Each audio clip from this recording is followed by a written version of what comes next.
here to talk about the American Nurses Association. That's the organization that I decided to research. It is one of the largest and most influential nursing organizations in the U.S. It was founded in 1896, and it represents 4 million registered nurses across the nation. So who can join the organization? It's open to all registered nurses in the U.S., and it provides a way for nurses to collaborate and advocate for the profession. Membership is available to individual nurses and nursing organizations. And whether you're just starting your career or you've been in it forever, you can join the ANA. The cost to join, it kind of depends on the state that you're in. Usually it starts around $15 per month, but the cost may vary depending on the state. And the fee also includes access to resources, publications, professional development opportunities, and things like that. Interesting facts about the ANA. The ANA was instrumental in just helping the profession of nursing advance. They were one of the driving forces behind allowing nurse practitioners to be a recognized healthcare role. And as we've seen, nurse practitioners are making up a huge portion of our healthcare industry right now. The ANA also advocates for legislation and fair working conditions, which we know can help patient care, the quality of patient care. They've also been involved in creating standards for ethical practice, including the Code of Ethics for nurses. As far as legislation, they have been really involved in legislative issues. They advocate for public policy that supports nursing practice. They push for safe staffing levels in hospitals, which we know is important, and also increased access to healthcare, because we know that can be a big issue today. And also laws that prevent workplace violence against nurses, which is becoming more and more of an issue just in our day. As far as publications, journals, things like that, they do publish lots of different things that help support nurses. They offer the American Nurse, and they also publish ANA's Nursing Scope and Standards of Practice, which helps provide the framework for the roles and responsibilities nurses have. Now I'm going to talk about the ANA position statement and 5 different key points and how it will help me as a future nurse.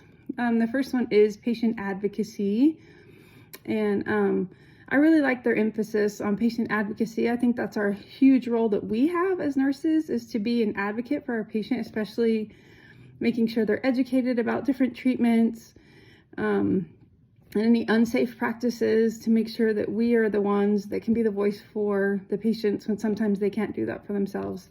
So I plan to be a strong advocate for my patients and listening to them and their family members and educating them about their positions and just making sure that their voices are heard. The second thing I want to talk about was ethical practice.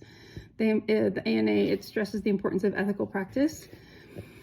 And we know as nurses, we need to be ethical, and not everyone is ethical. I think that means doing things one of the speakers at the Davis Tech conference talked about doing things that really only you're going to see but will make a difference. He was a CRNA and talked about not being on his phone at times when it was maybe kind of boring and he should have been watching all the vitals and everything and monitoring, but a lot of people will be oh, it's fine, I'm just going to be on my phone. But just doing things that maybe only you will notice but can make a big difference in being a good nurse. The third one I want to talk about was health equity, and just social determinants of health, and just making sure that we strive for equity in healthcare delivery and make sure we treat all our patients the same and help all our patients get the resources that they can. I know being in the hospital is a stressful situation, and for a lot of people it's the financial stress too, not just the stress of being sick and the unknown, but also making sure how are they going to pay for this, and what resources are they going to have when they leave.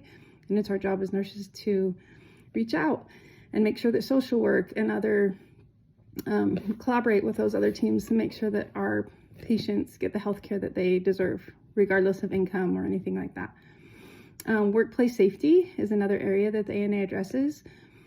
And I think having a safe environment for nurses and for patients alike. I want to make sure that I provide excellent patient care, but and make sure that patients are kept really safe, but also that me as a nurse and my other fellow nurses are kept safe, that I'm not worried about injury or burnout. That means, being able to take a break, take a full lunch. I think those are important things, and I'm going to strive to make sure that I take care of myself and that other nurses around me are able to take care of themselves and get breaks when they need, because I think that is a big part of workplace safety, that we're not doing things when we're too tired or burned out. And the last one, it stresses the importance of leadership and collaboration in nursing practice, just the ability to work effectively with other healthcare professionals. I think we're all working for the same goal and taking care of patients and giving them the best outcomes and the best experience that we can. And I think as a future nurse, I want to actively seek leadership opportunities and make sure that I can collaborate with nurses, other nurses, doctors, other parts of the healthcare team, physical therapy, occupational therapy, social work. There's so many different things that can collaborate together to help our patients. And just being professional, talking about being professional in nursing. I think it just means being compassionate, having ethical conduct, honestly, simple things like dressing appropriately, showing up on time, being there, putting in an honest day's work, and just being a person that can be trusted by my other fellow coworkers and by my patients. I think we play a crucial role in our patient care, and I want to make sure that I'm someone that can be trusted and that people know that they can count on me. That's it.